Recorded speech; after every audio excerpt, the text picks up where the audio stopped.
Welcome back to Real Takes, where we are all movie love all the time, and cats get laps no matter what. Oh, maybe my lap is being rejected. We'll see. Is this a better lap? She needs a very particular lap. Today is the day after International Women's Day, and while we celebrate women filmmakers a lot on this channel, I thought I'd make a point of celebrating a filmmaker I have been wanting to talk about since I started this show. I have no idea how it's taken so long for me to talk about Kelly Reichardt because I love her work so much. So today we are celebrating the work of Kelly Reichardt. And you know that I like to talk about underseen films, and in my opinion, all of her films are underseen. I could talk about any of them. If you wanted to start with maybe her most kind of traditional narrative film, you could watch Night Moves, which is a story about some radical environmentalists starring Jesse Eisenberg, Dakota Fanning, and Peter Sarsgaard. You could go that route. Her most recent film, First Cow, is about two good friends in the pioneering West who have a baking business. They're entrepreneurs, and what happens when the first cow arrives in this pioneering town. So those are two choices you could have, but I've picked two other films to talk about today. But first I want to say that when I was rewatching her films, I was thinking a lot about this idea that you get taught in drama school and in acting classes. They like to tell you that in theater and film, every scene is a conflict, and at the end of the scene, someone has won and someone has lost, and you're supposed to analyze every scene that way. And I've always hated that idea, and I've always kind of rebelled against it. It seemed very, well, honestly, patriarchal, and a very limited lens to use for analyzing how we tell stories. And it also reminded me of when I was in high school or college, and I realized that every history class I took was basically the history of how groups of people had fought each other so that they could claim territory. Like, that is what history is basically in school. And what would it mean if we started teaching other kinds of history? Would that create other kinds of realities? And you know, there have always been filmmakers who've kind of worked outside that framework. But I feel like right now in filmmaking, there are a lot of filmmakers who are kind of embracing other ways of telling stories and sharing emotional experience. And I feel like Piscean film directors in particular, and Kelly Reichardt is a Pisces, we're still in the time of Pisces, are really well suited to kind of find their own flow. Again, we're talking about the fish, we're talking about water, we're talking about flow. And she has talked about, you know, how she's really fascinated with, Kelly Reichardt has talked about how she's really fascinated with working with the non-heightened moment within a chapter of somebody's life. So something big might be going on, but what's it like to focus on the less dramatic moment within the drama, and how does that change the audience's relationship to the drama? Meatball's now talking to me from the other room. And she says that she feels like her movies probably end with more questions than answers. And she definitely is a filmmaker who kind of leaves the emotional reality of the experience with us rather than putting it all in the film. Or I just watched an interview with Kristen Stewart, who's in Certain Women, and she says, you know, like another way a lot of acting classes talk about acting is that it's doing. You need to be doing things. And, you know, actors are storytellers on some level, so they sort of feel like they need to be storytelling in their work. And she said working with Kelly Reichardt, it was like, no. You don't need to do that. The story will rise up through these moments. And it really is like that with her work. Like, the story rises to the surface. The first Kelly Reichardt movie I saw was Wendy and Lucy, and it, like, broke me in all the best possible ways that art can break us, in the ways I go to art to be broken. And it broke me in a very quiet, non-dramatic way. I highly recommend Wendy and Lucy. But today I am going to talk first about Old Joy, which is actually Kelly Reichardt's second film. It came out in 2006. Her first film, River of Grass, came out in 1994. So that's a long time between films. And apparently she really struggled with a lot of the kind of challenges of filmmaking and the pressures of filmmaking around River of Grass. So even though for an independent film it was received really well and it did really well, there was a long time between film shoots. So I fear that the language that I used here gives the impression that Kelly Reichardt isn't up for a challenge, which clearly can't be further from the truth. Anyone who makes independent film the way she does is up for plenty of challenges. She has said that, you know, being a woman on a film set in the 90s was a very hard place to be. And she's also said that she was trying to make her second film and she couldn't get it made, which is interesting considering the success of River of Grass. And I have a hard time believing that if a man had made River of Grass and it had had the success it had, that he wouldn't have had, you know, maybe more success getting his second film made. So, yeah, it's not the work or the fact that there were challenges. I think it was the kind of challenges and the roadblocks put in her way. So she did make a short. She also worked on other projects, and she worked on Todd Haynes' film Poison, which is how they got to know each other. And ultimately, he has been an executive producer on many of her films, which I'm about to say again when we go back to the video. And then moved out to Portland, and through Todd Haynes, the filmmaker, who has been an executive producer on a lot of her movies, she met the author Jonathan Raymond, and she decided that she wanted to adapt his story Old Joy. And that's the beginning of a long collaboration between Kelly Reichardt and Jonathan Raymond. She's made 4 or 5 movies based on his stories, and he's co-written the screenplays with her. And so this is the first one, Old Joy. And it's about 2 old friends who take a hike into the woods in Oregon to find a remote hot springs and go to the hot springs. And apparently they changed a lot from the original story that Jonathan Raymond had written. You know, they were kind of 2 friends who were pretty similar, and in the movie, Kelly Reichardt made it that one of them has kind of settled down more than the other. His wife is very pregnant. She's going to have a baby within a few weeks, and he has a house and a job, and he volunteers somewhere. And the other friend has kind of remained more of a drifter, living more on the fringes of society, and kind of comes back in and says, hey, let's take this hike together.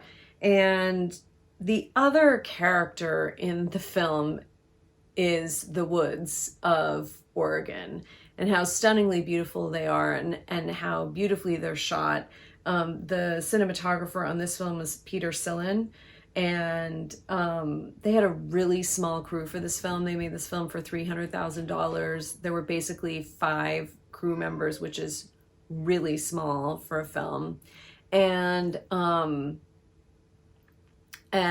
the other character in the film is Kelly Reichardt's dog, Lucy, who was not in the story. There was no dog in the story, but at the time, Kelly Reichardt had a dog named Lucy who had a lot of separation anxiety, and whenever Kelly left her anywhere, she would get really destructive.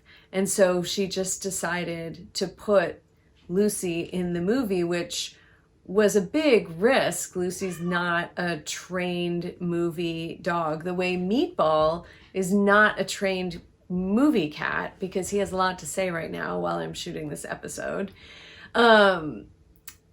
And she was sort of on the fence about it up until the night before they started shooting, and she was staying at a friend's house getting ready to go shoot, and she was like, "This is crazy that I'm putting my dog in this movie," and the friend said, "Well, you can't leave her here because she'll destroy my house." And it was like, okay, I'm putting her in the movie. And Lucy's kind of a star, like more than kind of a star. Lucy knows how to work the camera, let's just put it that way. And she adds this whole kind of layer of connection between the characters, and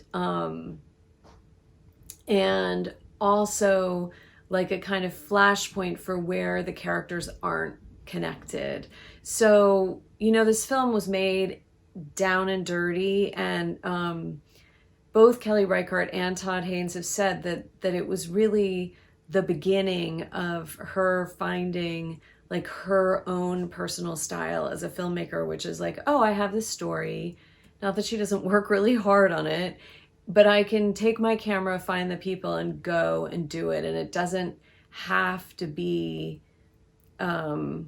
pressure filled in a way that didn't work for her. And she has said, and the cinematographer has said, that they had sort of no real expectations of it being seen.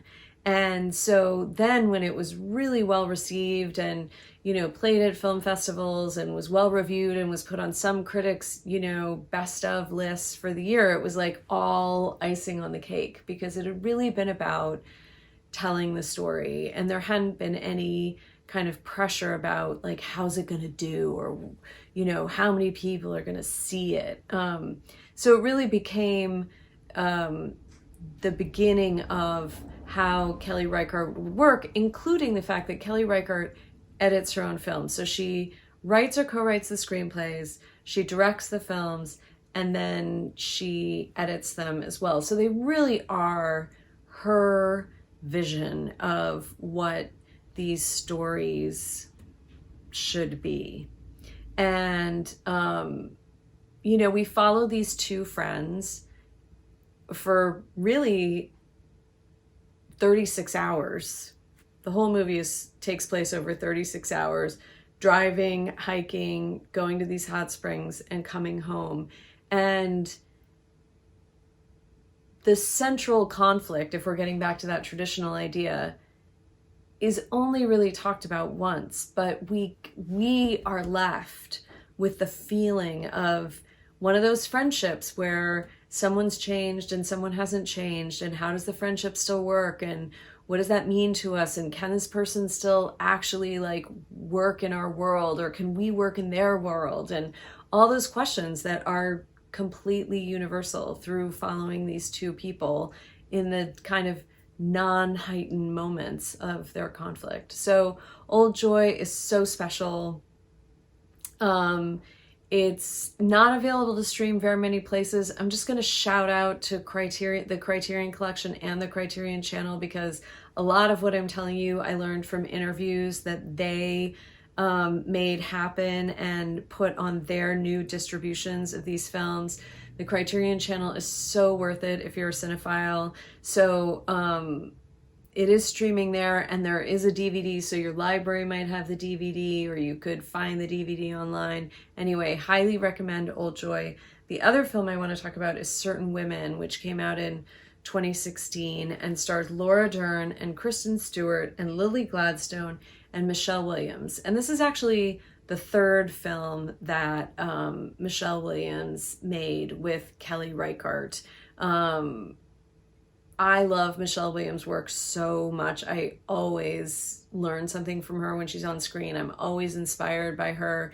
And she's had a really interesting career where she makes, you know, big budget action films, and then she makes these little quiet films. And the first film she made with Kelly Reichardt was Wendy and Lucy. She's Lucy, and Lucy the dog is the other character in Wendy and Lucy. And then Michelle Williams made a film called Meek's Cutoff with Kelly Reichardt about a wagon train going across the high desert of Eastern Oregon.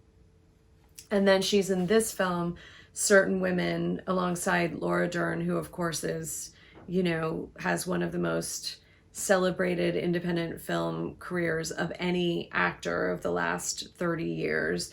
And Kristen Stewart, who's also had a very interesting career, became a major star through the vampire movies. I'm forgetting their name right now. I'm forgetting their name. I'll write it below. And then has done a lot of really interesting independent work in Europe and in the United States, including this film. And this was a departure for Kelly Reichardt because she did not write the script based off a Jonathan Raymond book. She wrote the script by herself based on stories by Maile Malloy, who had published several books of short stories. And the movie is a triptych of 3 different women's stories. And there's no kind of like contrived, you know, surprise end where we find out that they're all actually best friends and we didn't know it, or, you know, separated at birth from the same mother or anything like that. There are almost no connections between these 3 women's stories, except that they're all living in Montana, or sort of in the environs of this same town called, well, they shot in Livingston. The stories originally weren't set in Livingston, but that was the location they ended up using. And we just spend half an hour with each of these women in their lives, again, in the non-heightened moments of the drama of their lives. Although there's a little more drama. There's certainly more drama in this film than Old Joy. And there's a little more action that happens, certainly in Laura Dern's story. And maybe there's a bit more of a solid narrative arc in Michelle Williams' story than some other Kelly Reichardt movies happen. But again, all of it's handled in a very quiet, non-dramatic way. And it leaves us with, you know, even though these women come from 3 different socioeconomic backgrounds, really 4 different socioeconomic backgrounds, if we're thinking of the third story is Lily Gladstone's story, and Kristen Stewart is a character in it. And so Lily Gladstone plays a rancher. Michelle Williams plays a woman who's building a second home. She's probably from California. It's, you know, very much about that thing of you know, what's happened with real estate in our country and people building second homes in areas they're not from and sort of trying to create an authentic experience. And then Laura Dern is a lawyer living in Livingston. And there are some very subtle, quiet ways that their story intersects, but that's not the point. The point is these women's stories are actually different, and yet their longings and yearnings are universal. And once again, there's another character in this film, which is the landscape. And over again, the experiences of these women are set against the backdrop of this vast, unbelievable, gorgeous landscape, and we're left with how that distance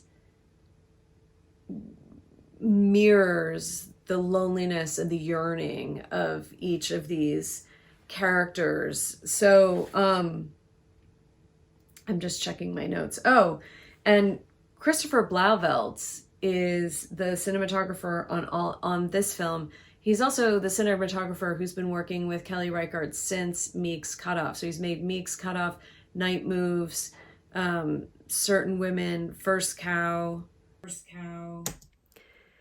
So something else about the cinematography in both of these films is they were both shot on 16 millimeter, and you can really feel it in the texture of the film. I mean, even though I was watching the film on my TV, which is a digital TV now, whatever that means, and, you know, it's streaming or whatever, like the way the picture fills the screen is different than something shot on video. And there are tons of movies now shot on video that I love, but I can tell I can tell a lot of the time when something's shot on film. And it's funny because Kelly Reichardt said in an interview that they had done all the test shooting for certain women on digital. They assumed they were going to shoot on digital, and then at the last minute they decided to shoot on 16 millimeter.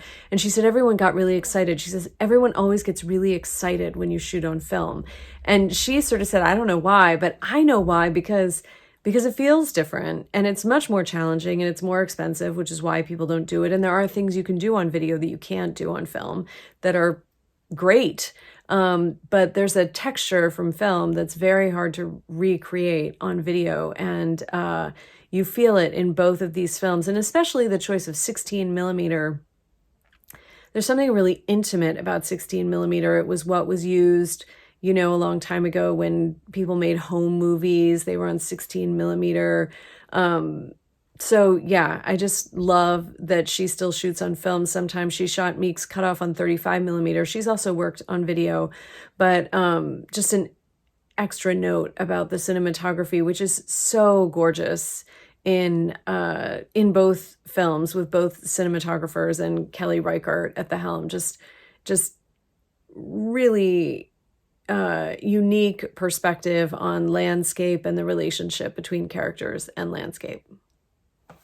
So today I am celebrating Kelly Reichardt. I am sure I will talk about more of her films in the future because I love them. I think she has a new film coming out this year, again with Michelle Williams. I'm always excited to see what they do together. Please watch any of her films that you're moved to check out. They're all worth your time. Please comment below if you've seen them. Don't forget to subscribe, and I will see you next Wednesday. Thanks for watching Real Takes. Hit the subscribe button below so the algorithms will tell you when new episodes are out. And if you want to support Real Takes, please visit my Patreon page where you can join at any tier from $2 to $100 per thing I make. The $15 tier is specifically about supporting Real Takes, and you'll get behind the scenes information and be thanked in future videos. See you next Wednesday. What do you think, Trudy? How was it? Huh? How was it?